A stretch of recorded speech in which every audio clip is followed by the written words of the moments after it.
Hello and welcome to episode 12 of TemTalk, your weekly podcast dedicated to the creature collection MMO Temtem. As always, I'm joined by Presby Kennedy. Kennedy, how are you doing today, besides trying to make me laugh right before I do the intro? I'm doing fantastic. I'm as fantastic as 7-minute long cooked spaghetti. There we go. Yeah, we'll revisit that in a second, but first, we also are very happy to have our special guest back to join us a second time. Gaijin Buu, how are you doing today? Thanks for being with us. I'm doing well. You know, I've been playing a lot of Temtem, not been sleeping a lot, but doing well. Not sleeping because of playing Temtem Gaijin. so much, or other stuff in real life? Oh, just, quarantine kind of screws up the whole schedule. And it does, doesn't it? Time means nothing anymore. Yeah, I 100% can relate to that. I mean, I'm still working full-time on quote-unquote my normal schedule, but the fact that I start and end work from home, it's so easy to just, stay up much later and painful to get up earlier, so I 100% understand that. But yeah, right before we started, we were ready. Kennedy, what was your response that we gave you a hard time for? I said I'm ready as spaghetti that's been cooked for 25 minutes. Yeah, who cooks spaghetti for Gross. 25 minutes? See, I boil the water, and then after I boil the water, and I put salt in the water just to make sure it takes longer to boil and gets hotter. And then after I boil the water, I come back and I put the noodles in. But the whole time that's happening, I'm cooking the sauce, and all in all, spaghetti takes me about a half hour. So the whole dish, the whole preparation takes 25 minutes, but the actual boiling of the spaghetti doesn't take you that long, I hope. Yeah, I don't boil the noodles. Oh, well, see, you can't say you can't call it 25-minute long cooked spaghetti if you're just talking about boiling water. That's not how that works. Yeah. Well, I mean, there's a lot of tender loving care that goes into boiling the water. I get it with the sauce and doing that as well. The whole process takes that long, but all right, it's good to have some clarity on that. But listen, I'm a madman. People I'll aren't here boil for my our spaghetti cooking for advice a half hour if I want. Because clearly we wouldn't have very good at cooking advice. They're here to talk about Temtem. So let's just jump. Well, right I don't know. The news, new cooking meta is what if they could add some kind of cooking with the fruits? Maybe. That would be kind of cool. Maybe some with the player homes coming, right? We could have a kitchen in there. Every game needs a cooking system like Breath of the Wild. Just throw things in, get really cool dishes, eat food, kill moblins or whatever they're called. I 100% agree. It's funny you mention that because I've been playing a little bit of Animal Crossing to supplement my gaming circle, and I keep wishing that Animal Crossing had cooking in it. So I think both games, Temtem as well, could definitely benefit from it. So we'll see. Let's jump into the news. Yeah. So right away, so this week's Sci Park was, I think, a pretty straightforward, not very exciting one, but maybe you guys will see it differently. The most interesting thing is the Free Temp Society capped at only 500 releases. They didn't do the 600 or 650 like we thought they would. I think hopefully the community appreciated that because I know a lot of people were upset about being 600. So you only had to cap 500 for the cosmetic item. And just like the past weeks, you get some side cards, some fruit, and some dye under 500. I don't. Did you specifically? Probably not. Did you see anyone appreciative of it only being 500? Of course, people complain when it's 600, but I didn't see specifically anyone happy that it was only 500. But at least there was no complaints that way. I saw a couple people posting about this and talking in different places. I think this week was a catch-up week, kind of for Sci Park. Pigapec is just such an all-around. Yeah, let me go. I'm fighting. So that's just a free temp. So in Sci Park, it's actually for people that didn't see by the end of this week. It's Pigapec and Hidodli both spawning at normal Luma rates, but with minimums SVs, so increased SVs. And 2,100 Pansungs for 33 side cards. So not super exciting, but I guess we're trying to breed pig epics maybe, right? Yeah, and pretty much everybody needs to have a pig epic on the back burner. And then Hidati is a very hard Tim to breed all of its egg moves onto. So just making people's lives a little bit easier and catching Tims up. How many egg Are moves? they though? Does Hidoti have, how many egg moves does he have? 4? Let us Isn't that go the max? and Is see. it 4 the max you can breed, right? Yeah, I believe that. Like Alice has 5 egg moves, but you can only breed 4 onto him, which is Jesus, come on, cat. Sorry about that. My cat, I also record with a cat, and usually I kick him out of the room just so he can't make background noises or excitement. But he's very quietly behaving and sleeping behind me. So we'll see if that Yeah, holds up. if I lock this one out of the room, she just yells at me the whole time. Yeah, so. I get that too. I can relate to that. Yeah, Hidari has hypoxia, which it takes 2 stages to breed that onto it. You got to breed it onto a Loali and then breed the Loali with the Hidari. It has 5 moves. Water Cutting Lily, which I think that one can just be bred straight onto it. Then Lullaby, which I think is another 2-stage one. And Lullaby is another one. You have to breed onto a different Tim, and then you have to breed that Tim with Loali. Well, that's at the very least annoying. Harder to do the egg moves than for other Tims, I'd say. So much work for such a useless Temtem. Right. I was gonna say I'm not seeing these in the ranked lineups. So people talk bad about Hidari and Taifu. We just did. But I saw there's a tournament player named Tade who I would like to think specializes in the Fantastic Four ban, where he doesn't use Gaialis, Kinu, Pigapek, or Volarin on his team. And specifically the tournaments where those Tims were banned out, the dude was hot fire and wiped the floor with so many tamers.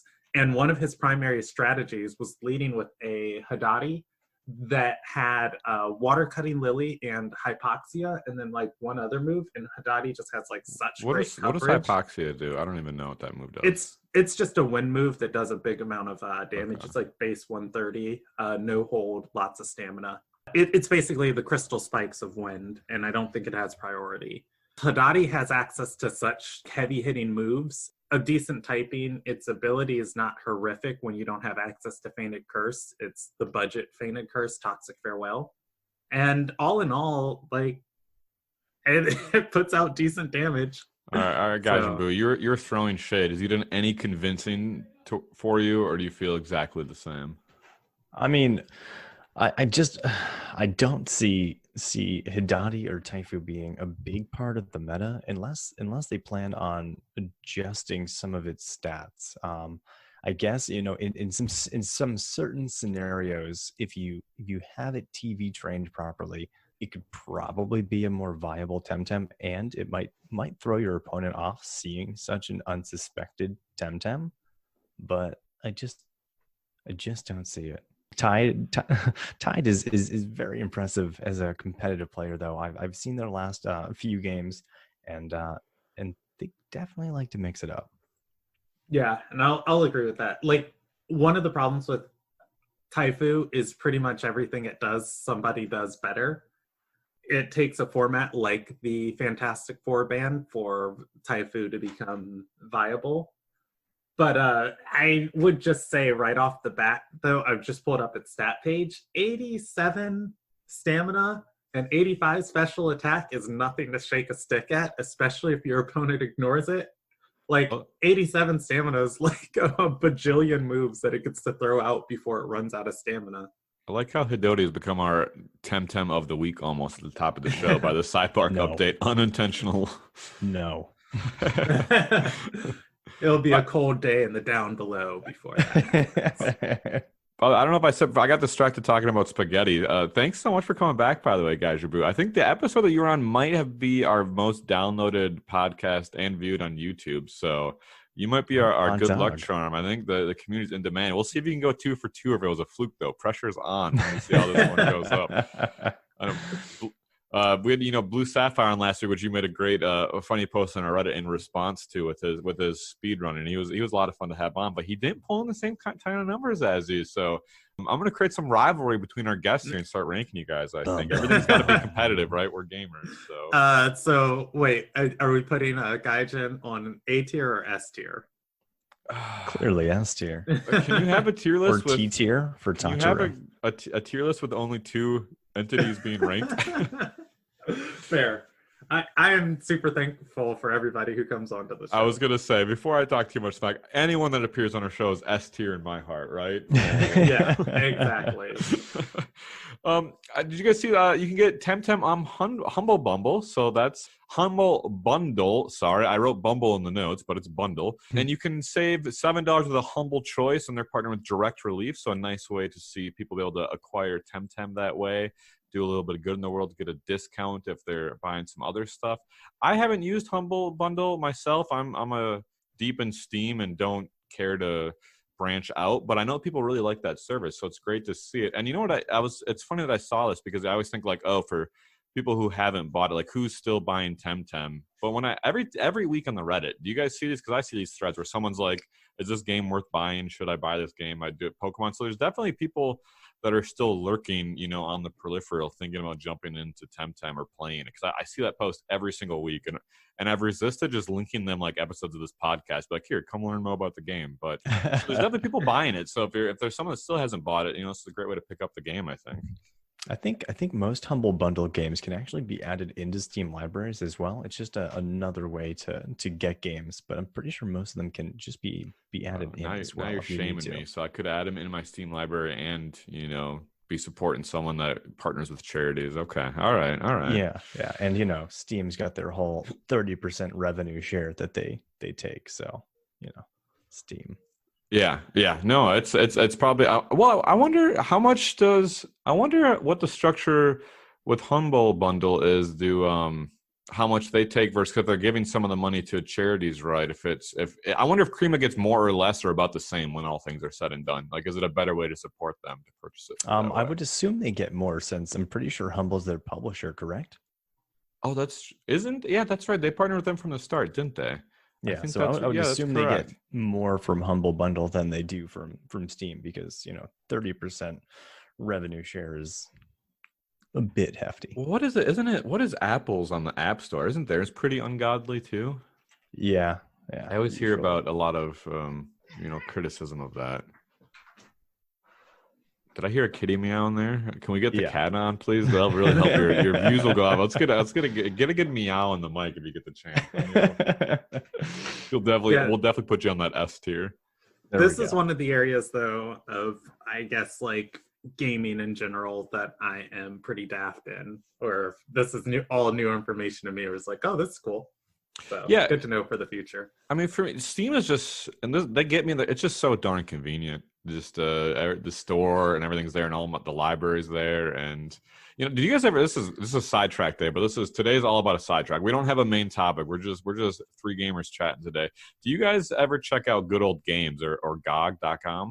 I love GOG. Oh, I love GOG too. That's the one exception. I love picking up stuff on GOG and just playing those late 1990s, early 2000 games for a couple bucks. Yeah, I wish that I could see them get some more. For me, it's Steam, the Epic Game Store I'm just starting to get into. And then there's this weird site I found forever ago when I was looking for D&D resources called itch.io that has just a bunch of weird games on it. And sometimes you'll find some really cool stuff on it, and they have like a free thing. I think it's like a site for like indie game designers, but it's pretty much where I find all of my gaming shenanigans. All I could do when you said .io is think about what was that game that got super popular? Slither.io. Slither.io. All I can think of is Slither.io when you say that.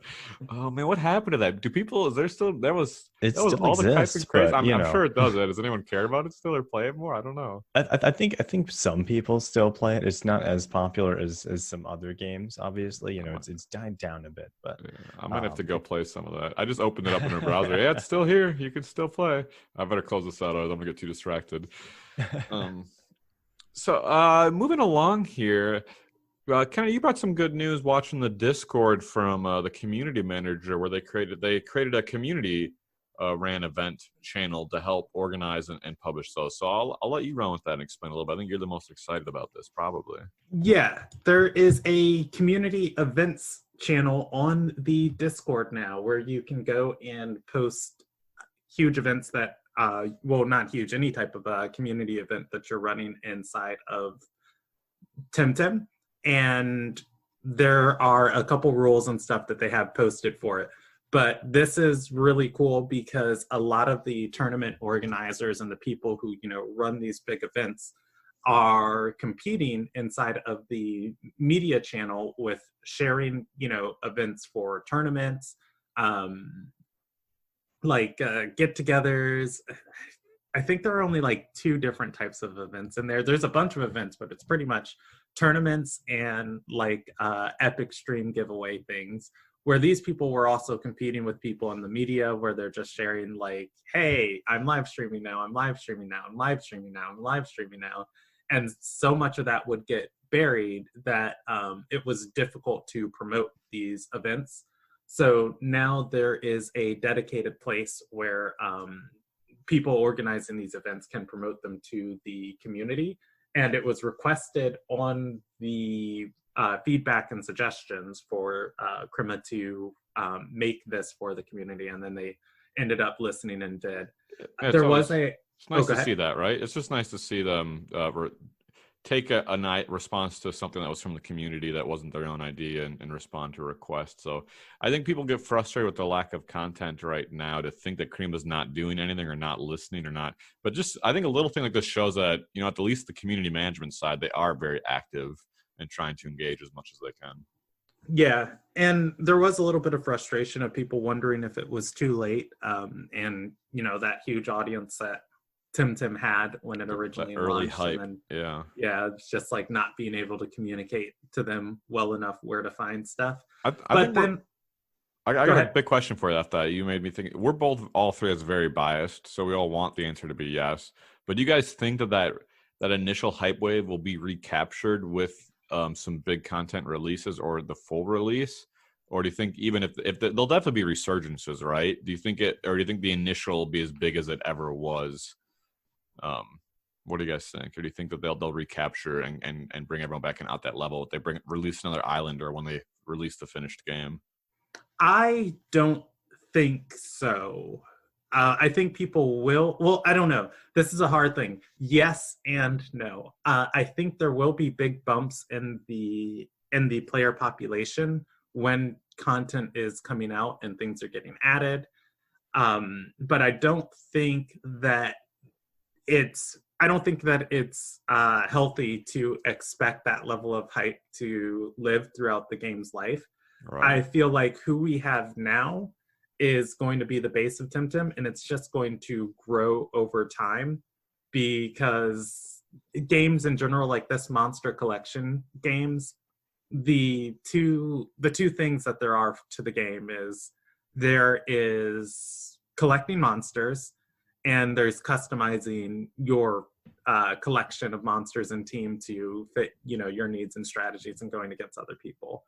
The cool thing I think about Temtem is that they have other in-game features planned, like player housing, like customizable trainers for all of the tamers for all of the fashion and things that are a part of MMOs, and of course mounts and whatever collection system they'll have for that. As to if that can sustain, that bigger level of player base that was here, I'm hesitant, because I feel like at the core of Temtem, what's going to sustain a huge population is what's happening right now in game. Who wants to Luma hunt, who wants to show off their stuff, and who wants to, create a customized team of their own and battle against other players. Gaijin Buu, what do you think? I don't know. I feel like once they add some new content and upon the game's initial release, I think Kasiwa will probably see a pretty heavy increase in traffic. Undoubtedly, there'll be an increase, right? There'll definitely be a big uptick. Yeah, no question, hands down. I feel like it's going to be probably not the 40,000, but we're going to see at least, I'd say, 20 to 30,000 people playing again at that point, at least until they finish the story. So the problem with these types of games is there's a lot of people that like them. They do like playing them, but they don't like continuing to play them. So like a lot of people buy Pokemon because they love the story, they love the creature collecting. But once they've done that, for them it's over. And I have a hard time seeing what Temtem might do differently to keep those people coming back, because Park isn't enough for a lot of people. It's still creature collecting. Like, I already have these Tems. Sure, I guess I have a chance at a shiny variant, but I mean, I've seen people hunt all week on 3 times odds and still not get a Luma. Like, why are you calling me out? It can be rough. Like, Luma hunting, whether you have great odds or normal odds, it can be rough, and most people aren't okay with that. Like, most people aren't built for that grind. The general population that's going to play Temtem, that's not what they're here for. You hit exactly what I was thinking. Is Kenny said, like, there's 2 things in the game. I think there's a little bit more than that. I think there's 2 types of players. There's the type of player that, like you said, will just play through the storyline. You know, that's, I mean, how many people, everyone's played Pokemon, but 95% of people play Pokemon, you know, beat the Elite Four of whatever game it is, or the equivalent of it, and then they put it down and they're done and they don't retouch it. So I think that's naturally what happened a lot with Temtem, is the majority of the players play through the story that's there, and then they're like, all right, well, I'm good. And this whole quote-unquote MMO part of the game and this weekly dailies, I think it's going to be a much smaller population. I am very hopeful and optimistic that I think Temtem's trying to put more in the game for players that want to keep playing regularly, just like for that hardcore Pokemon base that keeps actively playing and catching and battling and collecting. I think they're trying to do more content for them, but will it be enough to make it a significant, you know, large long-term player base community? Who knows? I hope so, but we'll see. Yeah. And that's basically one of the things that this channel is for. The community events channel is to just help that group of players that are constantly coming back to Temtem to find out what content's out there, what they can look for, and what they can participate in. And it is on the official Discord, so go down in it and check it out. And we have some more news from this channel. Before you go, I still like to start. Before I move on, this is a good topic, so I don't want to burn through it too quick. The other thing is, for me personally, I'm like, I don't want to 3x or do a 3x Luma week even all week. I don't like that type of content. But like when I saw like on the roadmap when they talk about that end game mini island that's going to have dailies and there's going to be weeklies at that time, like I'm a sucker for that type of content. Like I'll log in and do my dailies every day. And I'll be like, oh, I can't miss a day, and do my weeklies. And I'm hoping that content's good and it's more than Park or Free Tem Society, because that'll definitely get me engaged. I think there's a lot of other players that would, but hands down. But I'm not going to log in every week and just grind for Lumas. I'm not that type of player. There's players that will do that, but it's not me. So and those hardcore Pokemon players, I think, are the players that do that. So I'm hoping there's a middle ground they create between those players that do the main storyline and the hardcore Luma hunters, where they kind of capture that daily MMO, you know, check-in player base that wants to keep actively playing. But I think we're so far from that. We're like a year and a half, 2 years from that part of the game, unfortunately. I'm a fiend for player-owned housing. Like that is, I was sold on Temtem, just learning about like Temtem in general. But when I learned like there was going to be player-owned housing, I was like, I'm in it for the long haul. It's, video games let us live out our wildest fantasies, like owning a home. Like so the housing aspect is really interesting to me. I'm curious what they're going to add for us to be able to do. Like people have mentioned maybe growing your own fruits and stuff like that, which I really hope they do, because fruits are very expensive. And as somebody who's doing a lot of Luma hunting and not spending a ton of time pan-sun farming, fruits are very expensive. So it'd be nice if we could have the ability to grow our own fruits. If we could have like some of our Temtem free walking around in the house, I think that'd be kind of cool. Oh, that'd be so cool. Or like a little garden patch out back where you have Temtem walking around and fruits growing. Yeah, it would be super cool. I hope housing needs that, because I'm with Kenny. We talked about this before in multiple episodes about like housing is always that player idea. And by the way, Kennedy, if your wildest dream of owning a home, you can pay my mortgage anytime you want and share in the dream with me. Let me tell you, it's real exciting. But no, player housing is always such a cool idea on paper, and you rush in there and you set up and you design your house and you meticulously if it's purely cosmetic and you make it look really nice, and then you're like, okay, cool. Now, and you sit and you look at it and you're like, okay, there's no content here. And you move on. I think most players move on and they don't engage in the housing if it's just cosmetic. So Yeah. I agree. hope there's more to the future. So because I don't think housing will give the game any extra life cycle. I think it'll attract people. It'll be cool. It'll be a gimmick. But The unless you dailies- can check in, grow stuff, like it's the dailies thing. If I can go to my house and make sure I'm working on my fruits every day, I'll do that, right? Yeah. Like I think the dailies are definitely going to bring a lot of people back more often than, creature collecting or competitive. Because, anybody that's doing competitive or anybody that's doing creature collecting is still playing. Like, they're still here. Right. But They're already still playing. They don't need exactly. more stuff. Once the game is fully released, I feel like we're going to see a huge surge of players from all these different consoles. I think we're going to have a much larger base of players at that point than we've ever had. But again, it'll die down for a bit after everybody has beaten the game, and all the people who just play them to beat the game are done. There's going to be some people that'll come back for the MMO aspect of the dailies, which I really like, because that's going to keep a lot more people playing than just if that wasn't there.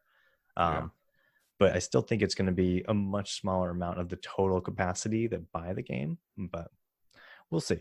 We'll see. Well, like you said, the consoles will definitely bring in a huge surge. And I think the question is just what's that percentage of that player base that'll be captured for the long term? Is it going to be 20% of those players want to stick out and play this as their active weekly game, or 5%, or we'll see what those numbers look like. And is it crossplay? Yeah, that's what I was going to say. The crossplay, I hope so badly that it is crossplay, just so that population's all in the same community and world. Mm-hmm. They want to make it crossplay, so that's their intention, but it's not. Well, PlayStation likes to put up a fight about that stuff. So yeah, well, even if they can get like some of the consoles cross-playing, and if they have to leave one out or not, we'll see. But I hope it's. I hope it's Fortnite. Fortnite just was like, okay, fine, Xbox, PC, and Switch. You guys can all have crossplay if PlayStation doesn't want to play ball. And then eventually people complained enough so that Fortnite got crossplay on PlayStation. Oh yeah, PlayStation's like, we don't want to miss out on this train. All right, unless you guys got anything else, you can go ahead and do the next item here if you would like. Oh, okay. Next item is a post from the feedback and suggestion area. I'm not going to read all of this, but I'll try my best to summarize it as quickly as possible. And let me bring it to my other screen. So somebody suggested on the feedback forum that the devs of Temtem Krima should hold a twice a week live stream, or at least like a once every other week live stream. And Suki, the community manager, responded to it and said that it was a great idea, but unfortunately the studio doesn't have the capacity to do such a thing. And not only that, with I guess how they are making content, that the things that they would live stream is not wouldn't be interesting for the community to watch. And as they were explaining this, they gave a small example and said that one of the teams that is working on bug fixes is currently tackling 27 bugs. And out of this, they can't disclose any more information because it goes into development secrecy.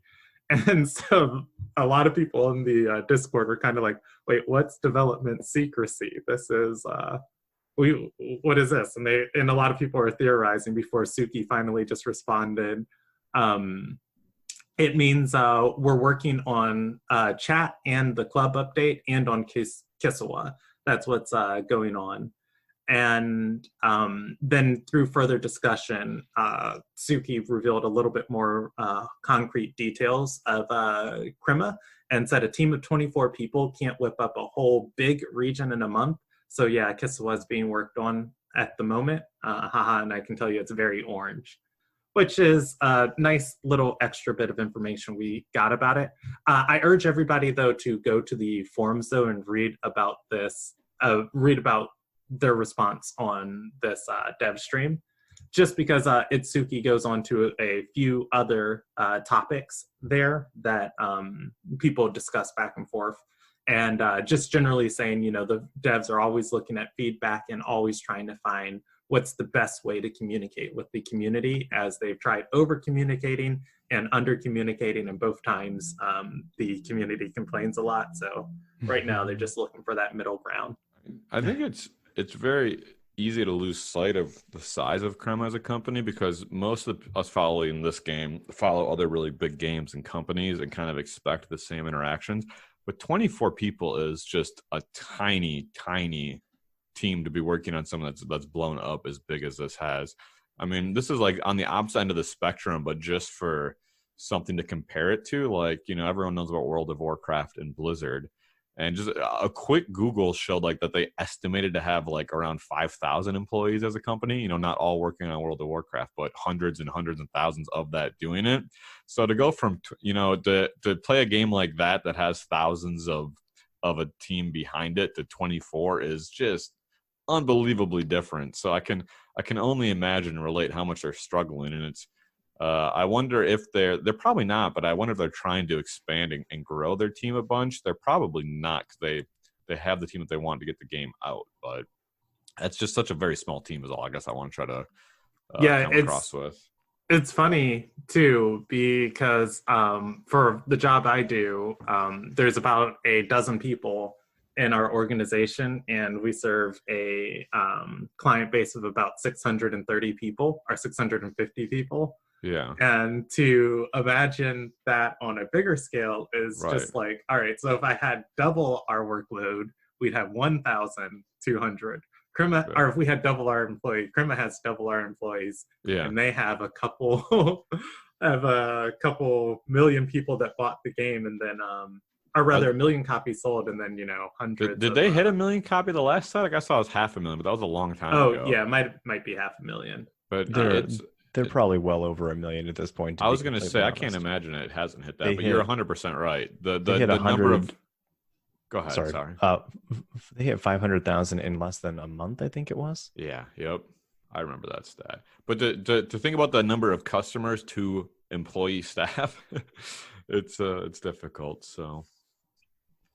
With that said, stalking all of their staff on my weekly Reddit roundup of what they've been posting, I'm going to jump down first to XYA, who's the game director or something like that's his title on Reddit. This is I have to make this funny anecdote that I've been holding off on making, and this is like, and I don't want to. I'm worried about other people jumping down his or her throat for this more than I'm going to. But that person is so active on the Destiny subreddit. Every week I go read about to see if there's any posts from XYA about Temtem, and they're all about he's always on the Destiny subreddit. So by all means, you know, I'm my hat's off to him. You know, he's a gamer just like the rest of us, and does 40 plus hours in the office and is playing games at night and doing his own thing. But at the same time, I'm worried if people get onto that, they're gonna start like teasing and making fun of that there's not enough Temtem because he's too busy playing Destiny. If I was him, I would have created a separate Reddit account and had one for the Reddit subreddit and then his personal that he keeps posting on Destiny on, you know? I don't think he's too worried about people saying stuff like that. I mean, you know, he's already taking enough flack as it is. All these developers are, personally. I think I love this community. I really do. But I feel like sometimes it just gives the developers a little bit too hard of a time. It's impossible to make all of the right decisions when you're a complete entity made of humans, which by default are defective and make many mistakes. So to expect a company full of humans to make nothing but perfect decisions is asking a lot. I feel like, you know, we're all going to make mistakes, and sure, some of those mistakes might be disappointing or frustrating or irritating, but I mean, we've all done it. Right. Gaijin, I was a little bit afraid that you're going to reveal on this episode that like you're a robot, and this is where the destruction of humanity begins. Beep boop, beep boop. I'm just kidding. Yeah, but like, yeah, I feel that too on Ya's side, where he's a human, he's a person, he's a gamer, and he should be allowed to play games, have fun, and interact. No, 100% he should. Part of. And they can't do Temtem 100% every waking moment of their work and personal life. But it's just funny to see when I'm trying to go find Temtem Con and Renews, and I see way more from him about Destiny than Temtem, which I don't take it as any way to think that he's not working very hard every single day and every single week. But where do you think Jan got the idea for dances from? That's true. People have been saying that Temtem will never be as much of an MMO as Destiny because we can't dance with people. Now we can dance with people. It's a true MMO. That was the qualifier. Yeah. Apparently the dancing allows you to interact with people in a way that we've not been able to interact with people in Temtem. Waving and blowing kisses is apparently not enough for people for interaction. So now we can have Temtem dance parties. I think maybe Jan got that idea from Destiny. I know some of my favorite experiences from playing Destiny, like the very beginning, were just 20 people or whatever dancing in the tower all around each other. It was ridiculous, but fun.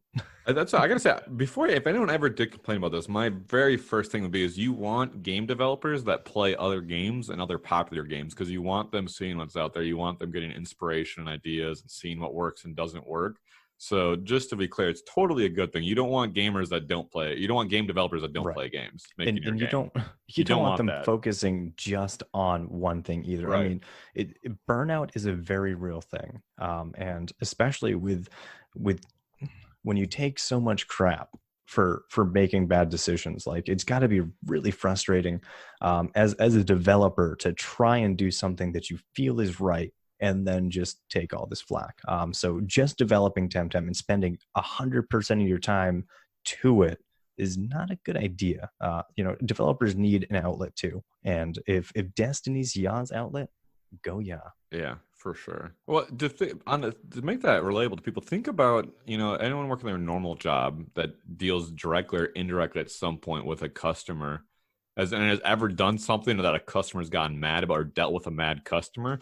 Most 99% of human beings don't enjoy that experience and don't like that and feel very bad about that. Imagine pouring your sweat and your hard work all week and weeks and weeks into something and to put it out there and and have that for the public, and then to get negative feedback. I mean, that would destroy my soul. Like, even if the majority of it's positive, one person coming at me hard would be like, man, that person did not like what we did. And that would take me down a notch.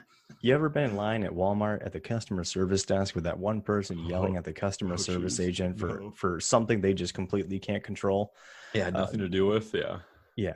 I run a Gaijin D&D. I'm better than you. I don't shop at Walmart, but go on. I'm kidding. I run a D&D YouTube channel where I live stream D&D content, and I manage about 4 groups at a time. This season, I'm only doing 3 groups at a time. And I've been doing this for a few years, and I've probably had at least 100 players that have came through, maybe 60 players that have come through, played in my games, played for a campaign, and then have left the table. And the players that have came and had the most amazing time of their life, and situations have come up where they couldn't play into the next season, they all fade together for me.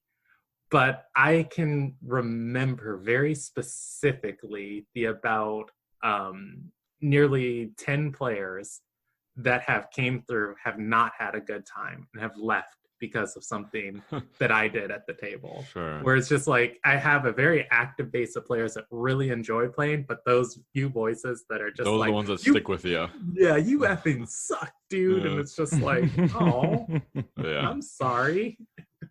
The point is, do better. That's got to be difficult to deal with at a high level for these, and kudos to them to hang in there. And I hope they maintain their composure and keep taking deep breaths and can brush aside a little bit of negativity, so they keep coming off to the public professional and well put together, which I think they'll do. I have no doubt that they won't do that, but just some words of advice of encouragement to anyone from Krem if they ever come across this. With that said, Exia didn't only post on Destiny. He did make a Temtem post on Reddit this week about the TMR. Pretty simple clarification, but it's nice just to see how directly it is. Someone asked on the TMR exactly how it works, and he said it's pretty much the same as the ELO rating system, and he gave a link to it. So the exact ELO chess rating system, it sounds like it's pretty much that formula, he said, except with an added bonus based on the game state, but the most part of the points is just the same as the ELF formula. So for the really competitive-minded people or people that want to know the technical and the math behind it, you can take that for what it is and understand that that's how it's working. I'm curious what he says with an added bonus based on the game state. I don't know if that means that you can get less TMR right now for being in an early game state, and so there's less changes that can happen in your rating, and that your TMR will change more later. I don't know. What do you guys? No, game state of the game that you're in. What does that mean? Yeah, it's on the game state that you're in. A couple people have been experiencing with this. So your Pan-Sun rewards and TMR rewards are going to be adjusted if you ever concede a match, if you ever attack yourself, if you ever intentionally wait out turns. Without throwing out any moves. So the idea is that you think that you'll get less Pan-Suns for future victories, and you'll lose less TMR for having thrown the match. Yes, that is. Karth has been testing that the past. Oh yeah. By the way, you can go to 0. Thank you very much, Kennedy, Mr. Oh, I didn't know it could go below 900. Yeah, it goes way below 900. Oh yeah. We can talk about that too. My TMR is 900 points above the minimum. Thank you very much, Gaijin Buu. By the way, do you have a TMR? Have you done the competitive matching enough? Where are you standing in that? Will you reveal your number? Wait, before you do, let's finish this topic. Give context for that, and then we'll come back to this. There's no content's needed. Yeah, Kennedy's a bully, and he makes fun of me for being bad at Temtem PB. No bully. Pretty much, the better you perform in a game, even if you lose, has different adjustments on your TMR than if you intentionally try and throw the game. There are things in there that it flags as trying to throw, or I guess like poor play, and I think that's what he's referring to here as far as like based on the game state.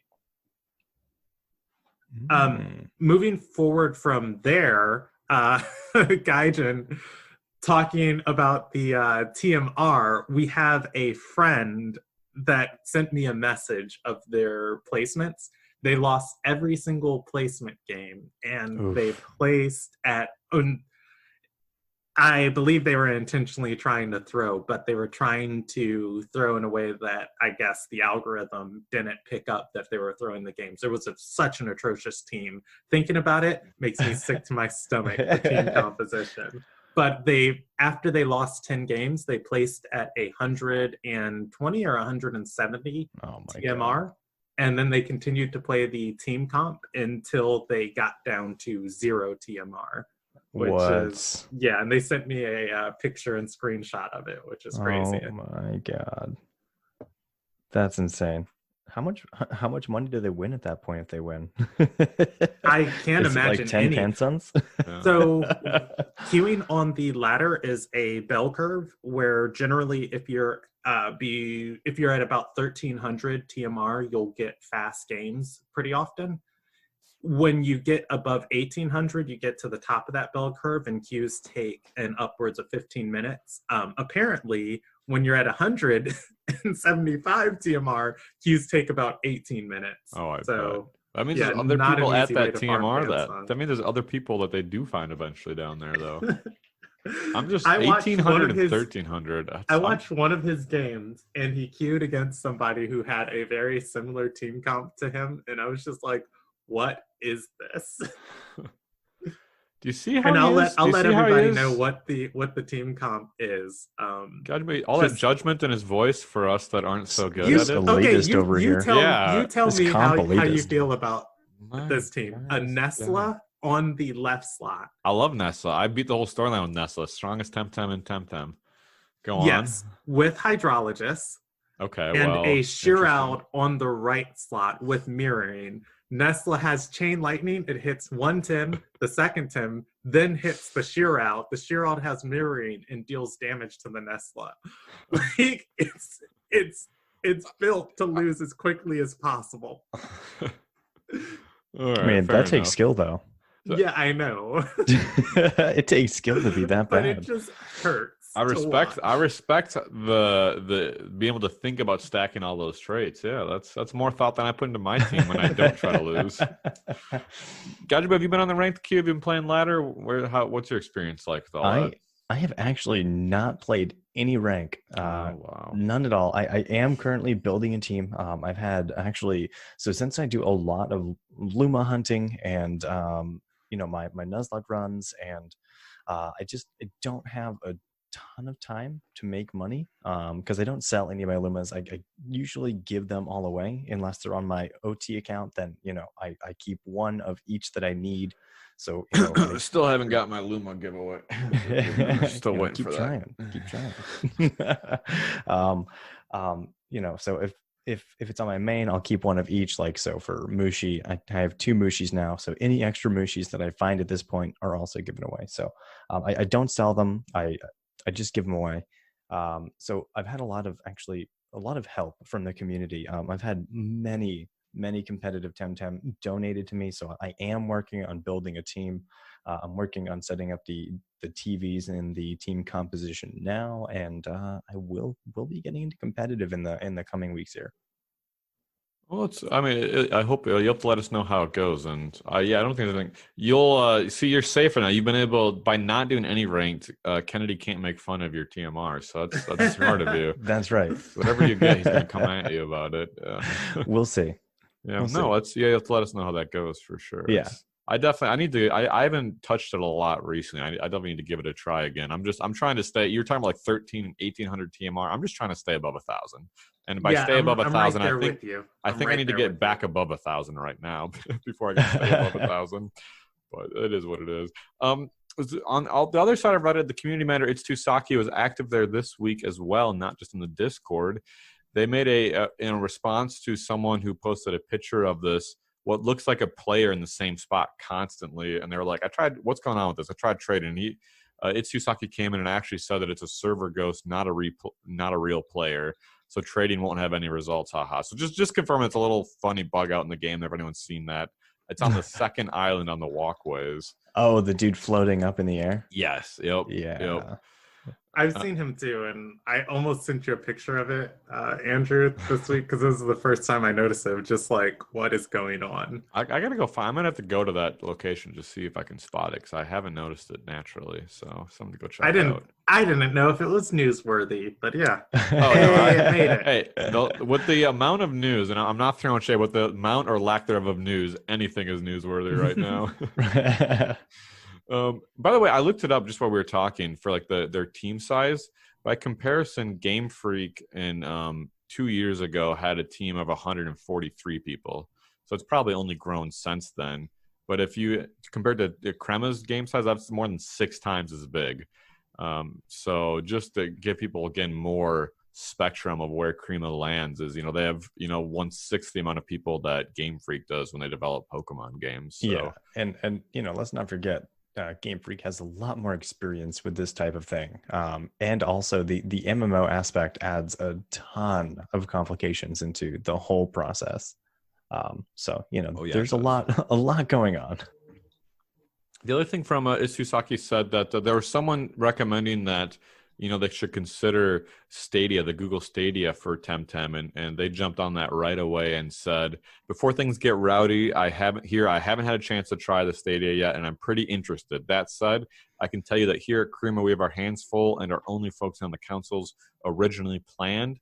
And then go on to say that Steam Link is a thing that you could try to play Temtem on your phone, though. Heard it's pretty good. And I've heard that as well. A lot of people are saying that they're playing Temtem through Steam Link or the... Can confirm. Have you done it yourself? Yeah, I've used both. I've used GeForce and the GeForce experience and Steam Link. The Steam Link worked really well when you're home. It can work pretty well when you're out and about too. You have to set it up though, so that it works when you're not on Wi-Fi.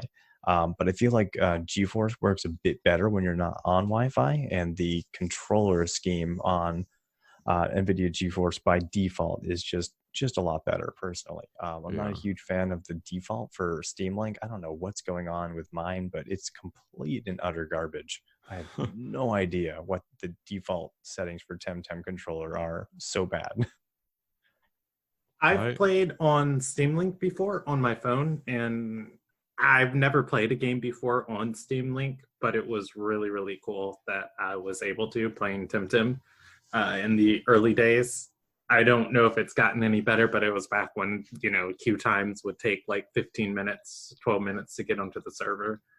So Yeah. I did notice problems with it, but because I was inexperienced with the platform, I didn't know what was the new early access of Temtem and what was Steam Link.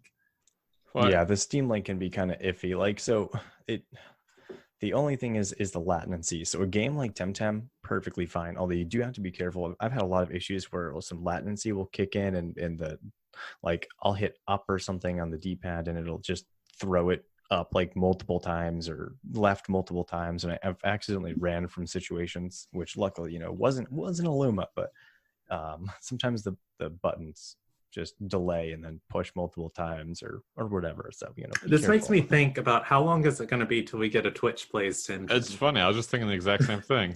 I've thought about that a lot. I was like, Gaijin, something you could do through stream in some way, maybe. There we go. If not directly Twitch plays, but I mean, you already do. I was gonna say you already do this. You already let people spend channel points and have interactions with your playthrough, right? So you've already with my Nuzlocke challenges, they have options to make it a lot more difficult. Yeah. Like me wait a turn, picking a move, not using bombs and bombs. Sorry, not bombs. And skipping turns entirely. Yeah, that's very Twitch play reminiscent. So good on you for that. Sweet. So moving along here, we got going to our highlights from the community. We'll come back to your stream thing. Let's talk about the non-your stream stuff, then we can dig deeper into it. I'll start real quick. There was a cool comic that they posted on their Twitter. I'm trying to pull up the link now of that I thought was really great. So it says so many collectible creatures. It's this comic. I don't know if you guys saw this link where it's a picture of a two-vine from Temtem, where it's every time a Pokemon-like game comes along, someone tries to make it a rivalry. And it basically just goes on to say between all of them, they're all fun. There's no need to make it a rivalry. You can like them all. And they post on their official Twitter, got reposted, if not posted directly by them. I'm not sure, but I saw it on their Twitter feed. So I just thought it was a very spot on piece of work on it. Everyone wants to be, Temtem versus Pokemon versus whatever else being better. But I think from the very get-go, I've been saying that I think either of them are both good for each other to exist. Pokemon being successful and Temtem being successful just makes both future games and development on them and the genre stronger. So it was nice to see a little comic on the topic, I think. Yeah, I completely agree. I think it's like we've all had Pokemon for so long. I mean, it feels like it's like ingrained in all of us. Most of us that like these styles of games still like Pokemon. Granted, they're not always making the best decisions, and they often don't listen to what the community wants. But they're still great games, and there's room enough for everybody. And I think it's important to have competition. It drives creativity and like innovation. So for example, Android and iOS, you've got these Android devices and iPhone devices that have been competing for a long time, and because of that we have these really great mobile devices now. But then you look at something like the webcam market for like right now, there's really not that many webcams, and there's not a huge variance between all of them. Mobile phones have gotten these amazing cameras, but webcams really just kind of are garbage still.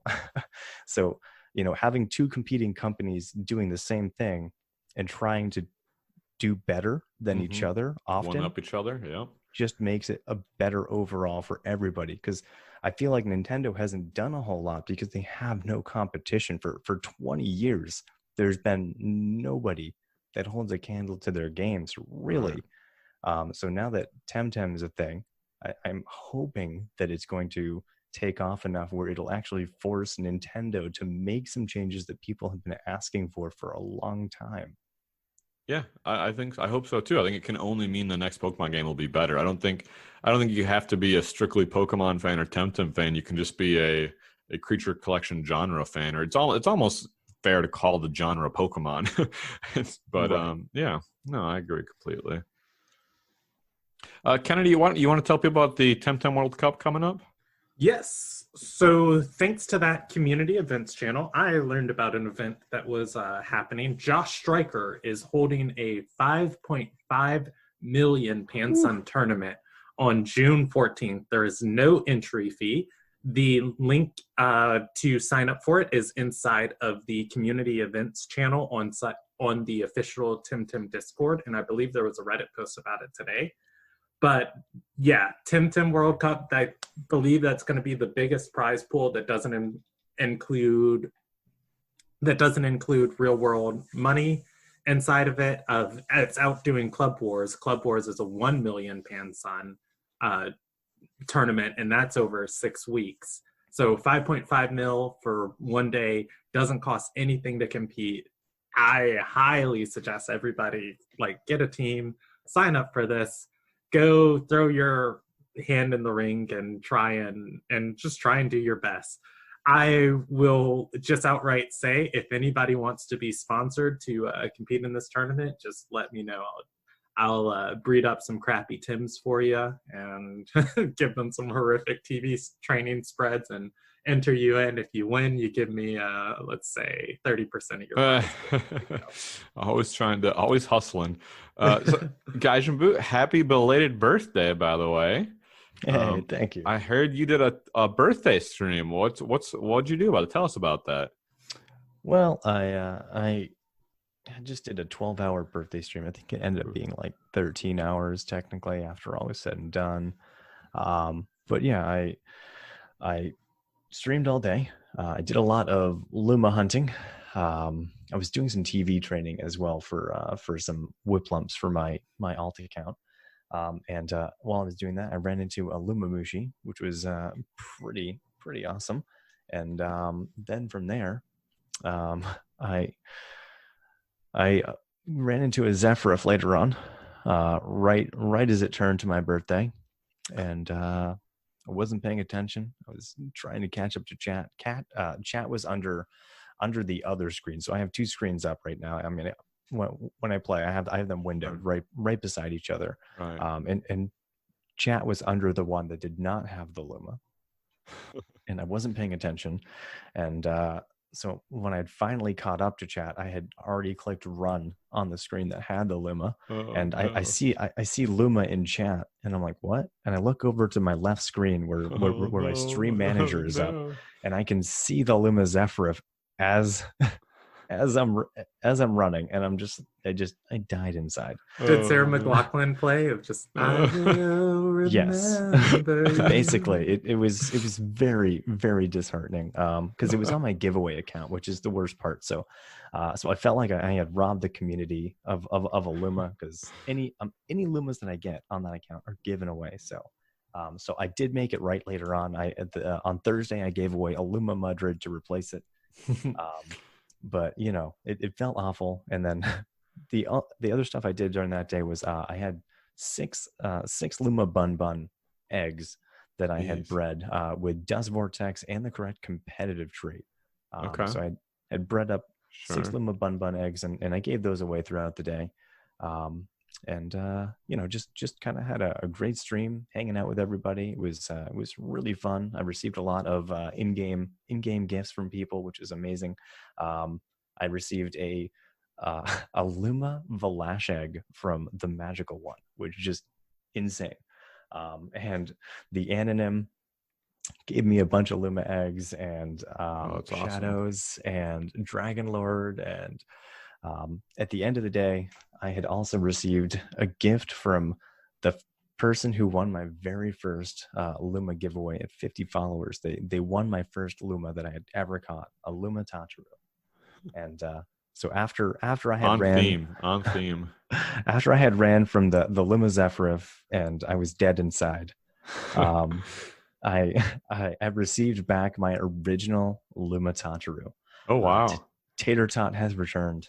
The prodigal son.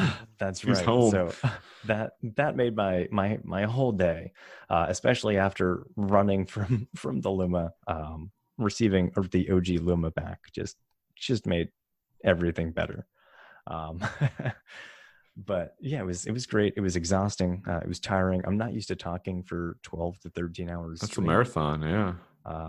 Yeah, so I'm a pretty like quiet guy for the most part. I don't talk a lot in my normal everyday life. So streaming is a huge change for me. I mean, I like talking to people, but for the most part, I'm pretty reserved and pretty quiet. But when I'm on stream, people are asking me stuff, and I like interacting with everybody. And yeah, so it was good. Kind of, you had some notes in here where you said, was this the longest record for, I assume, for a Temtem stream and giveaway as well? Is that sound right? So as I was thinking about it, I don't know how long somebody streamed Temtem, but I was trying to think, like, have I seen a 12-hour stream? I certainly haven't watched a 12-hour stream, so that's a question. I know for a fact, Kinky Slinky has done a 24-hour stream. Okay. So Kinky Slinky's done a 24-hour. I think I've seen some people like, I don't know if they streamed Temtem for the entire 72 hours, but I've seen some people do like a 72-hour stream, and I'm not sure if they were doing Temtem the whole time. One person nonstop, or do they like switch out with people? I think it was one person. I How don't do you really know. There's no way. 72, they would have died. Well, no, you got water, you got food. You can't. 3 days straight? Are you kidding me? Without sleep? Is that real? It's possible. I mean, you probably want to. It's not healthy. The last 40 hours of that would be miserable. As for the biggest stream giveaway, I know you had all of those. I know you had all of those bun buns that you were giving away on stream, and then at one point, didn't you give away like 100K? No, I gave away 10K. 10K. Okay. I know each of those eggs were at least 100. So it cost 120K to breed the eggs, because I had to lock the trade. So I only used 60K for that because the other 6 are for someone else, because I have I caught 2 males and they caught 2 females. So they traded them to me so that I could breed them for us. And, I got 6 for me, and I gave those all away. And then the other ones are going to be for them. So it's ultimately costing like 120K to breed all those. It cost me 60K for the ones that I gave away. Plus, if you count the 5,000, so there's like an extra 30K. Yeah, but those, as far as like for the giveaway price, those should be valued at what they would have sold for each of those eggs, which I think each of those eggs was easily worth 50 to 60K bare minimum. Yeah, with the Death Vortex and the correct competitive rate, they definitely are not cheap. Kind of, you're just being a sensational journalist, misreporting facts and news. Fake news media. Oh my God, you dragged us into the mud. That's what I'm saying. Of just like, these were my questions of, does this equate to the longest record, and does this equate to the biggest stream? I'd like to make a disclaimer. President Kennedy does not represent the opinion or views of TemTalk officially. He is a free agent. So the answer is no, it's not the longest record. But on the biggest stream giveaway, if those bun buns, you gave away 6 eggs at like 60. Hey, the great thing about the internet, we can say like everyone is fact. Worth.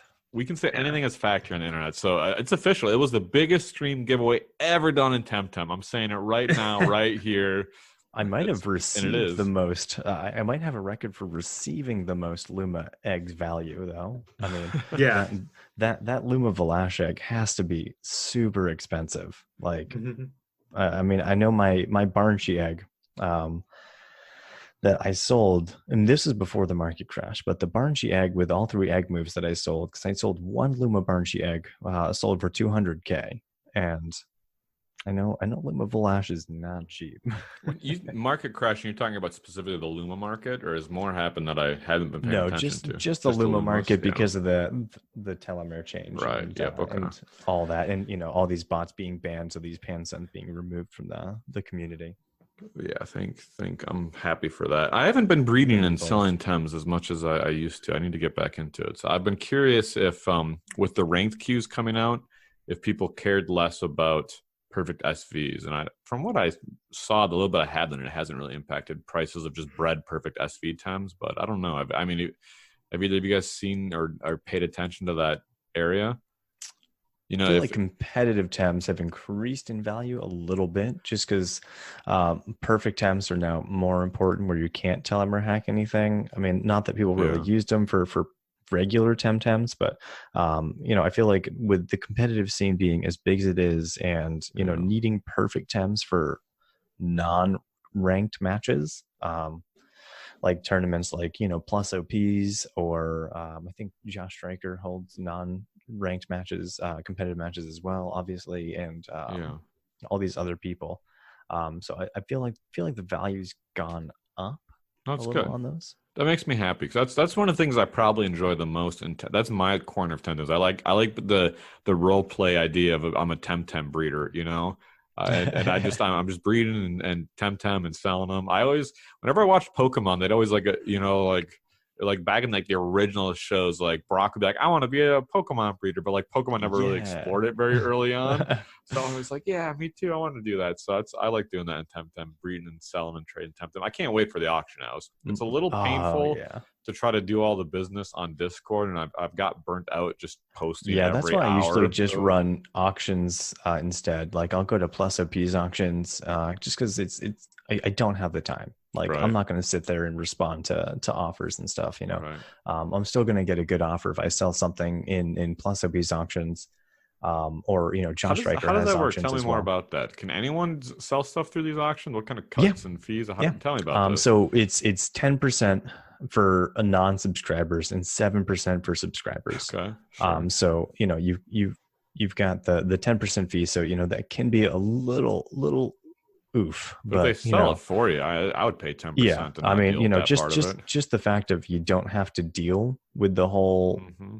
because I mean, the time it takes to communicate back and forth and Yeah, find a good yeah. offer and somebody not trying to Hmm. jerk your chain, or all these people posting fake current offers. Like, And do they oh, do a I lot of totally didn't. just normal perfect temps, or is this like only Lumas that Oh see no, action on this? Yeah, lots of just perfect perfect temps. Temtems, eggs, or so Sure. they'll have hatched ones, they'll have unhatched ones, and then Awesome. you've got a bunch of Luma eggs are being sold as well, because now OT is the most important thing there is if you want to Yeah. telemer hack. So Right. the whole things with the And I Luma love eggs that. are I super love a cool. little buff to OT. I'm a big fan. Like Yeah, I'm all about all my temps got to be OT me. Just yeah, and there that's was no point besides my own, OCD, but now there's a little bit of a point to it. right. Well, for Yeah, me, it's absolutely. I need to nickname all of my Tims. Yeah, Like all of my Tims need to have that's a the great nicknames I benefit want of to it. give to them. I am trying to get better at that. I've been so bad at nicknaming Tems Yeah. because I've never nicknamed Pokemon. So for me, this is a whole new thing. But I like it. I like trying to come up with nicknames. I've had the community help me with a couple of them, and I've been nicknaming Tems for other people, like Is Rorzy. is Did Tater Tot actually nicknamed Tater Tot, or is that just what you referred No, to it him was my as? first Luma ever, and I didn't actually think of Tater Tot at Uh, that point. So it's oh, not. It's that's a not. shame. Yeah, I know. That's a It's not shame. currently named Tater Tot. I'm gonna have to hunt another one Yeah, and you call it are. Tater Tot. But You guys call it like Tater Rorzy, Tot the second or something even. You make it a right? legacy. Rorzy was hunting Luma Tataru the other day, and he was asking for names, and instead of Tataru, I told him to name it Buu. And so since my alt account is Tacher 2, he's gonna Gaijin 2, he's gonna Yeah. hunt another one and call it Tacher 2. Oh, nice. I like it. Um, so we'll move along here. In our little area of our game suggestions or idea factory, one thing we wanted you guys both had definitely some feedback to give is we would love to see better sorting functionality in the Temtem box. So much more. So much more. It's not great. It's why can't we move multiple Temtem at a time? Oh Why God. can't we rename boxes? Why is the search function broken? Sure, it pulls up exactly what you ask it to, but you cannot switch between the available options. Like if you go and look at the details, boom, it's broken. As soon as you look at the details of one Temtem, the search filter breaks. It's all gone. It's over.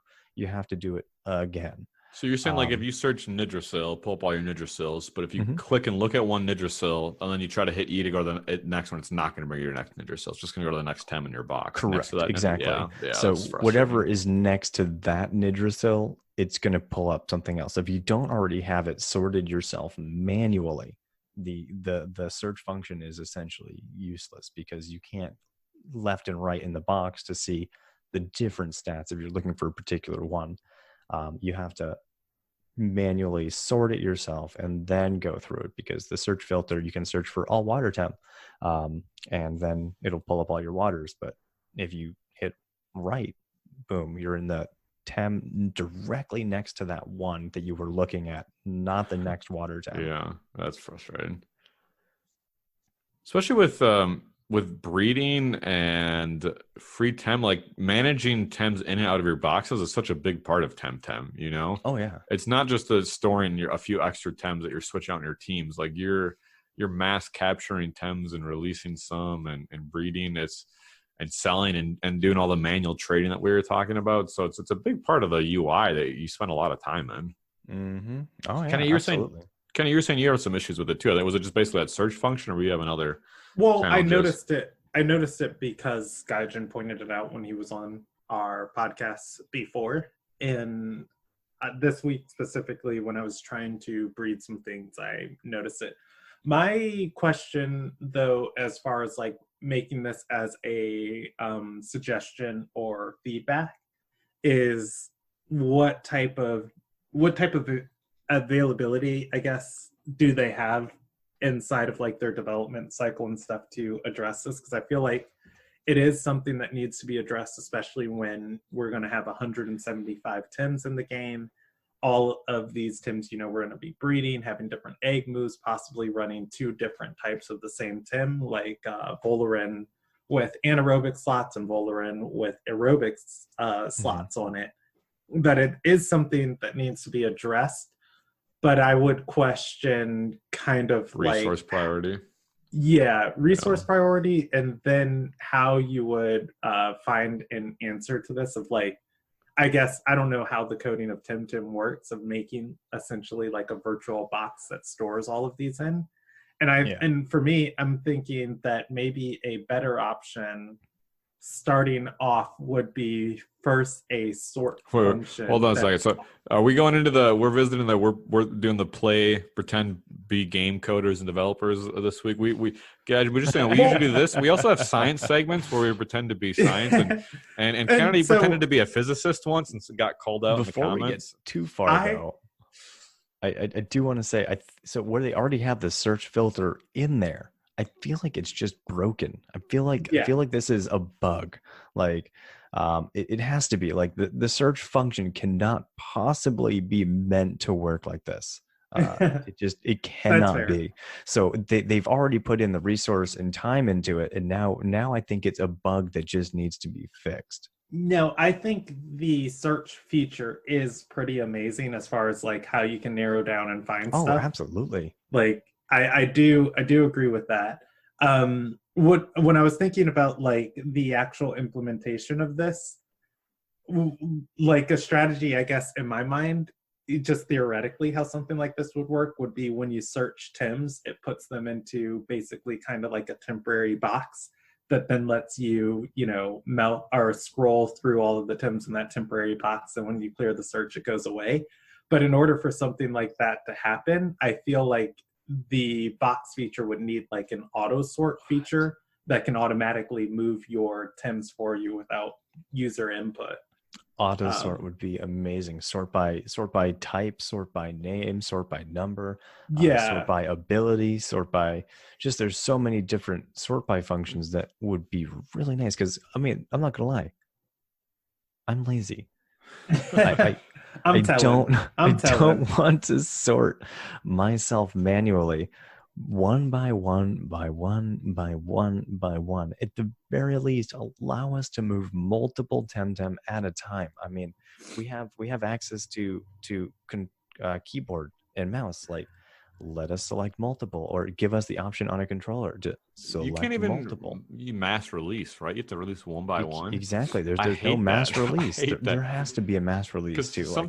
Sometimes you finish your weekly Tem, at least for me, like your rewards. So you don't want to release any more Tem. You want to pile them up in the box. But then like the next week, you got to sit there and go through multiple pages releasing each one. I'm like, I'm not doing it. Do you guys have box space?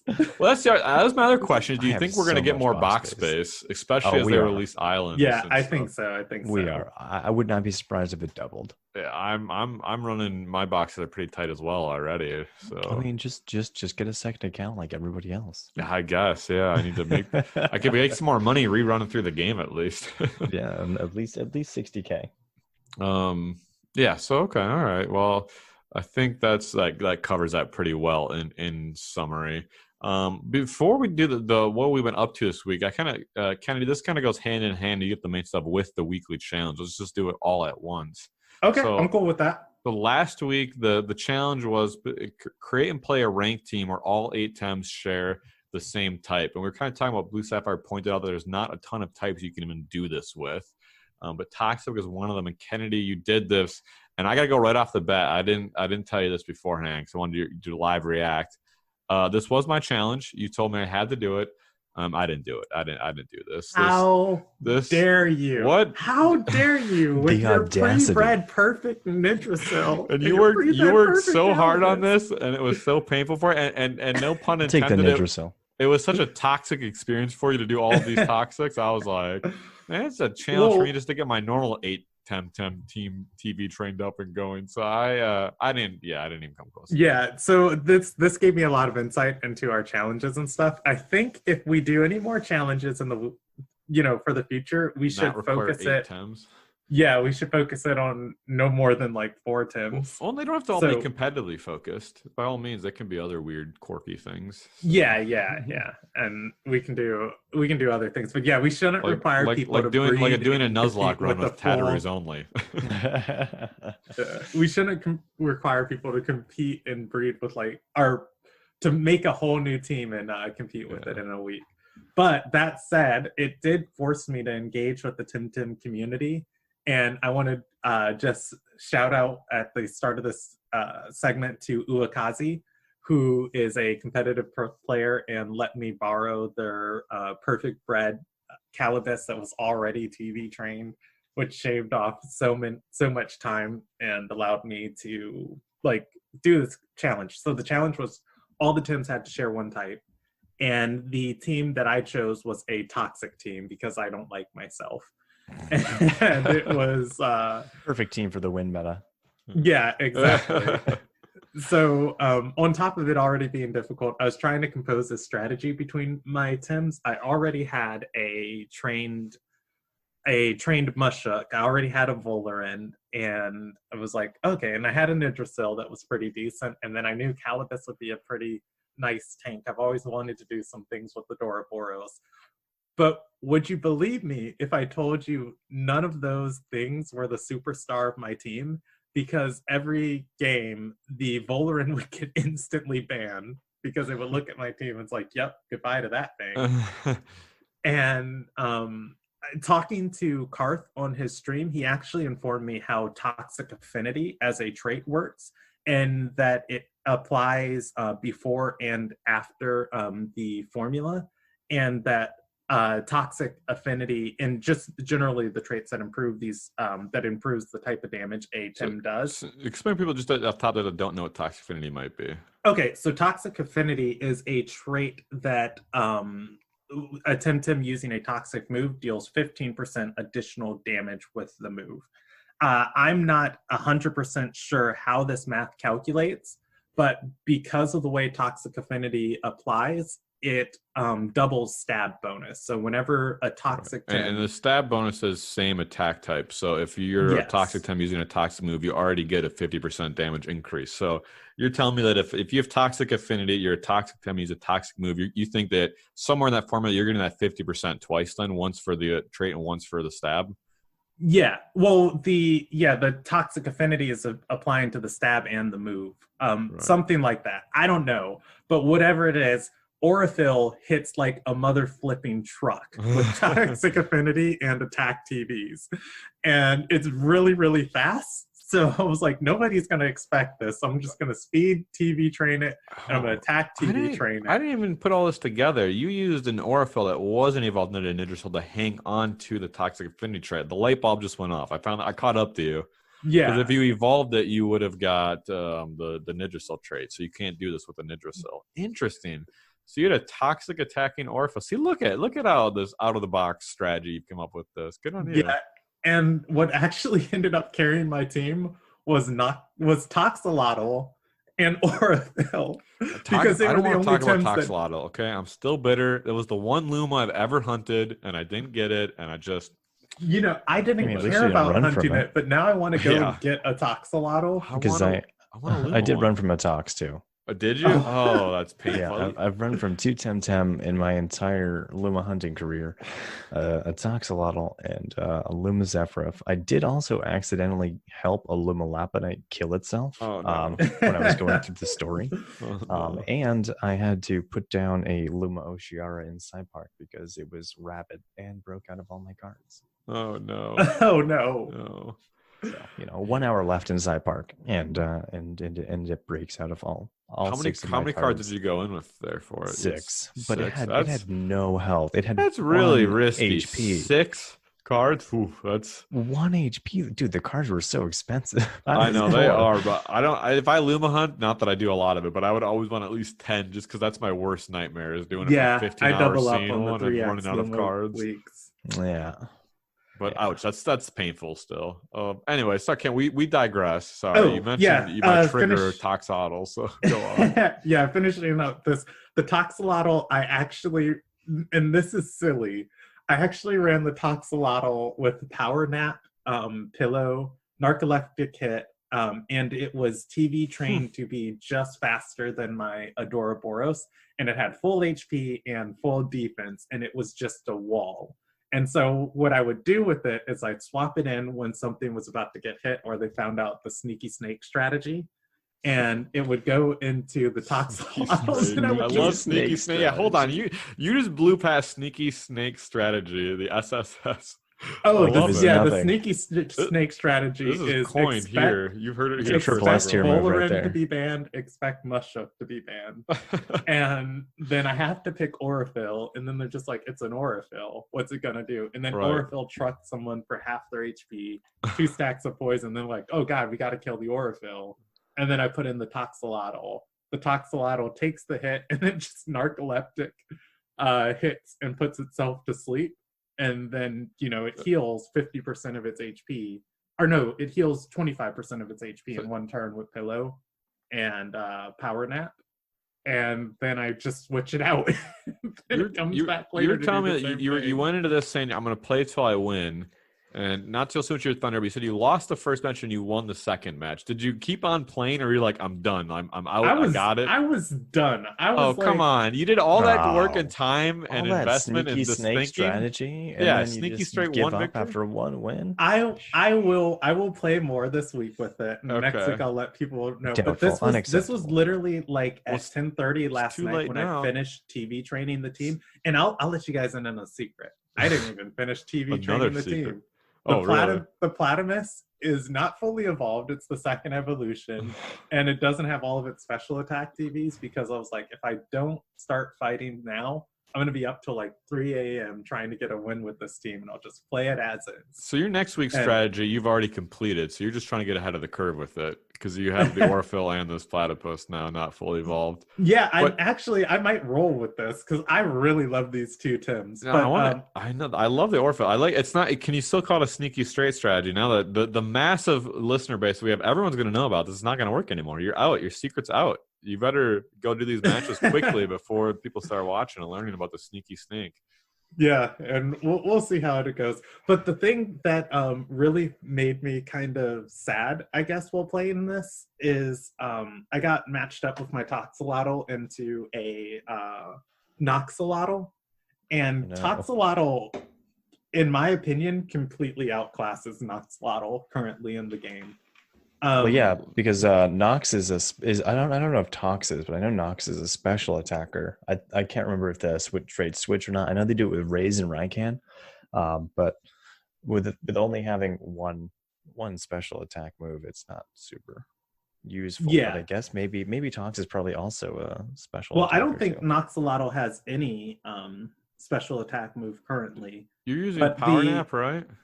Well, it gets trance, which when its HP gets below 30%, it increases its special attack by 2 stages, its special defense by 2 stages. Right. It gives itself 2 stacks And it of heals regenerate. now.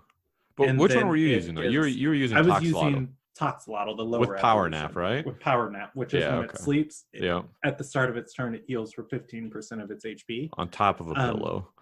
Yeah, and the other guy was running Pillow in a very similar build of a bulky Noxalotl.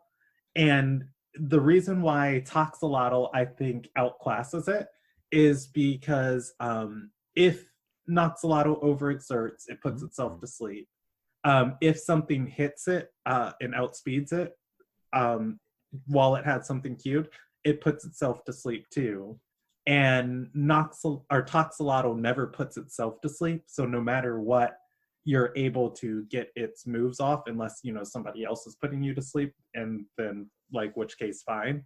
But there were a couple of times, just to keep going against a Noxalotl, because it was in both of the games I played, that the Toxalotl actually outclassed the Noxalotl because the damage, I was able to put it to sleep and then give myself a free turn rather than it being able to get any of its defensive cheekiness off.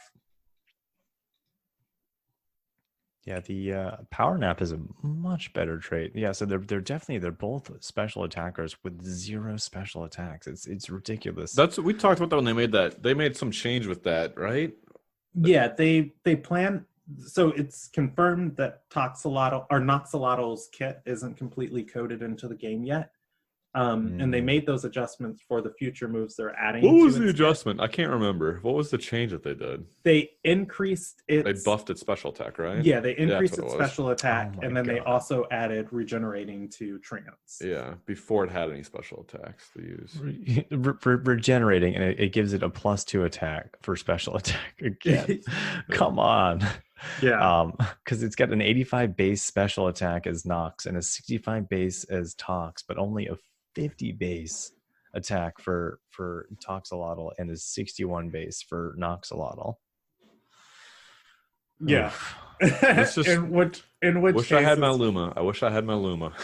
Yeah, in which case is why I fell in love with Toxalotl. The other thing that was open, that my eyes were open to doing this experience is, oh my gosh, Calibus is a monster.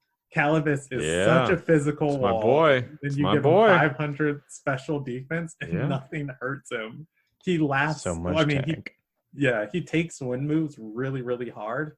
But give him that. What is it? The coat that reduces it? There's something that reduces wind moves. Yeah, I had the coat on my Mushuk.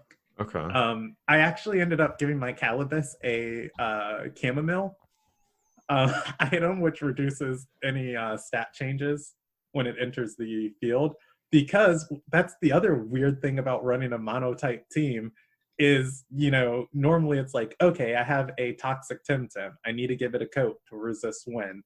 It's like, but all of my Tims are toxic, and I need to give the coat to the one that's going to live the most. And so, I put it on Mushuk. And then another Temtem that was vital to my strategy, I gave it the item it needed. And so, every Tim being toxic, it really made me think of, okay, what is going to get what item? And it came down to Calibus.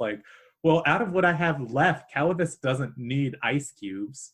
Calibus needs damage reduction, and how people are going to get through it is they're going to perfect jab or humiliating slap it to reduce its defense, and then they're going to try and hit it. So I was like, I'll give it a chamomile. If it ever gets perfect jab, when I switch it back in, the perfect jab will be gone. This is great in theory. You're gonna have to do some more matches and let us know if you can, what kind of win rate you can achieve. Yeah, I'll suffer more with this. I'm at 50%. Suffer more. You sound like you love it. I can't. Are you happy or do you hate this? I can't tell. Okay, so this is where I'm at with this team. This team is actually really good. It's just so disheartening every time I see Volarin banned, because without Volarin, it then becomes, how do I kill these toxic Tims? That's going to be every game. I think you got to accept that. Yeah. That Volarin's your banned magnet. On my main team, I run Kinu, Gaialis, Volarin. And so Kinu and Gaialis always picked up the ban. So I Yeah. get my Volar in You whenever get I that want. Valorant in there. So Toxel was going to be our Tem of the Week, which, considering time, I think we've covered it pretty well already as Tem of the Week. The only thing I'll mention is I think it was here on Crane that told us this, that he was correct in that the name for Toxel comes from the combination of the words toxic and axolotl, the little walking fish lizard-looking thing that it kind of looks like. So, and it's lore fluff sentences that perhaps no other Temtem is as representative of Tupka as the colorful Toxolotl. Each strand in its mane is supposed to signify one of the original Tucumani tribes that first excavated and settled Quetzal after the Anak Cataclysm. So that's kind of cool. A little bit of lore about the colorful strands and rainbows it has. Toxolotl was one of the first Temtem that I saw very early on in my Temtem exploratory, trying to figure out what this game was. I was like, what is this really weird and like distinct looking Temtem? Like, I'm like, is this real? It's got like a rainbow haircut or something. So it's very unique looking, I'll say. Yeah, I really like the way Toxolotl looks. So do we want to jump into our weekly challenge? Yeah. Oh, sorry. Yeah, very briefly. We're getting short on time, so if you want to quickly throw out what it is. Okay, yeah, so I will throw this very quick. This is my suggestion. To create a team using 2 not fully evolved Tems. I had to up it to 2 because I feel like if it was 1, people would just use like Rise. Extinction. Like what's Volcran? What's the Volvier. Volvier, yeah, or the extinction Volor. Yeah. So using 2 not fully evolved Tems in your team, making a strategy around them. The starters all count, but their second evolutions, Bongabong, Shireld, and Tintal, don't count because we're going to get their third, but right now those are like look at you with all these clauses, like someone's going to try to cheat the system. Okay. All right. Yeah. Okay. And comment on wherever you listen to TemTalk and let us know what your experiences are. And I will be doing this too this week, and we'll talk about it next week. Weekly challenge. Yeah. So I got to look something up. Tataru doesn't evolve at all, right? No, Tataru does not have an evolve. So a team of all Tatarus, Kennedy. That's it. No, it doesn't. It doesn't account. Tataru is a fully evolved Tem because he does not evolve. But it hasn't evolved. Technically, use multiple of the same Tem, right? Not in competitive. Not in competitive. No, you can't. You have to use a Tem that can evolve, but not it's fully evolved. Yeah, I saw a lot of Paharak and Grandpa last night in pluses. There was a couple of people using that combination, but again, wind meta to get more of them in there. Oh, I see, because they can't have multiple grandpas, so they go down the tier. I wasn't the only person who tackled the weekly challenge. Uakazi also did it with me. Oh, really? Uakazi used a all crystal type team, and I spectated their match, and it was beautiful. Just crystal spikes. Very quickly, you killed my crystal. Do you remember what all 8-10 of the Tems were? I mean, I can kind of guess. I guess it's probably there's not a lot of combinations, but so what was it? It was they led, I believe, with a Zenerath Valash. They had a Gaialis, a mix on their. Well, so that's 4. I could have guessed those 4. What's the other 4? Yeah, the other ones, I think there was a Madrid and an Azarok, and then I think there was a Gaialis. And I think that's 8. I'm not sure. No, that's only 6. Did they have like a Lapanite or? Oh, they had 2 Vine. 2 Vine. Oh yeah, that's a good pick. And all crystal's probably the easiest way to do it, I would imagine. Yeah, I don't remember what the final. I believe in the all nature dream. I think that would work too. Just super tanky, healy.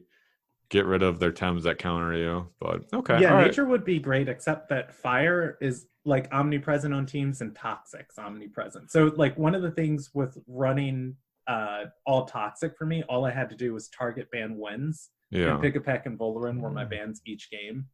And then they didn't have a lot of answers to super effective my team. But it's like when you do nature, you have to target fires and toxics, which is basically picking your poison. Although there's a few nature Tems that are toxic that can take toxic hits. Though. So I think you probably want to go to the fire Tems if you do something like that. Gaijin Buu, we didn't give you a lot of chance. Anything exciting from you this week that you've been up to? I mean, you talked about your birthday, so I think it's the big one, but anything else? Not really. I've just been streaming a lot of Temtem. I've mostly been Luma hunting this week. I've been taking it off from doing the tater lock. I need to get up Sandboxy so I can run 3 accounts at the same time. Let's towards wrapping this up and talking about your stream, and kind of let people know where they can find you on streaming and online to watch all this goodness happening. Yeah, I'm on Twitch. My username is it's Gaijin Buu. So GAIJINBUU. I'm also on Twitter under the same username. Basically, that's mostly what I use for social media is just Twitter. I do have an Instagram, but I don't really use it too much yet currently. But basically, just Twitch and Twitter. Yeah, that's where I can be found. I do a lot of streaming, pretty much every day, but Wednesday I might be taking Mondays off moving forward too. We'll see though. Only streaming 5 days a week. I can't believe your laziness. No. Seriously. He already admitted he's lazy. Don't let him get off easy. And just in case someone didn't listen to our earlier episode, you are, I would also say famous or infamous maybe, but for Nuzlocke running and specifically a Teteru Nuzlocke run. By the way, how are you progressing on that? What's the latest updates with that? It's a lot easier than I expected. Okay. I've made it to Amnesia. I've already taken out Rowiri. I did not do any training at all at that point. I got to Amnesia. I went straight to challenge. Wow. Rowiri, and I won pretty easily. I of course let the Luma Tataru live until the very end. I felt terrible about it, but it had to be done. So far, it's going really well. I think that it's going to be very easy all the way through. Because once I get Stone Ball, basically the Crystal Island is essentially just done with anyway. Right now, I have Noxious Bomb on pretty much all of them, so this island's pretty much done too. I think really the only challenge with a Tataru Nuzlocke, honestly, is just would be the mental island whenever it exists. But so you got a while. I feel like it's going to end fairly soon. I don't think it's going to take me much longer to beat the game with just Tatarus. So you're going to add more. You'll be able to add more Tatarus as they release more islands, because technically you'd have access to more routes, right? Yeah, so you'll be able to replenish your stocks too between now and then. I'll have to restart though, because I'm gonna wipe it. I'm gonna do a 1SV Pookie lock next. Right. So I'm gonna just get some 1SV Pookies from Munch and Play and try to beat the game with nothing but Pookies. No evolves, no nothing, just Pookies. So painful. Yeah, it's gonna be rough. I don't think I can do that one with the electric types and the grass types. So the electric types and on the first island, and then the nature types on the second island, and then the toxic types on the third island. I don't think it's possible. I don't. If there's a way to make, I trust that you'll be the one to figure it out and find it. So I'll be very curious to hear how that goes, and we'll definitely have to make sure you come on and give us some updates once you start that and finish the Teteru run as well. Oh yeah, for sure. Kennedy, what about you? Where can people find more of you online? I am on any social media at Presby Kennedy, PRESBKENNEDY. I cast tournaments for Temporium on the weekends. When this episode goes live, there is no tournament, but I will be helping out in any of those coming in the future. And finally, I run a YouTube channel where I live stream D&D to a live studio audience. That's a lie. But you can find that on YouTube at Presby Kennedy. And you'll be, if anyone's listening to this quickly after publishing, you'll be doing that tonight, right? At what time? Oh, yeah. Tonight at 6:30 Central Time? If you're listening on Saturday, 7 p.m. 16th. Central Time. You do 7 p.m. every Saturday for that, right? Yep, 7 p.m. every Saturday Central Time. And you're listening to TemTalk here. We're on YouTube, so if you're watching us there, please like, subscribe, and all that fun shenanigans. Anywhere you get your podcast, leave us that 5-star iTunes review. Gaijin, thank you again. It's been a pleasure as the last time to have you on. We'll have to definitely keep coming you back as long as you'll have us. Kennedy as well, thank you. Always. Thank you, everyone. Until next time.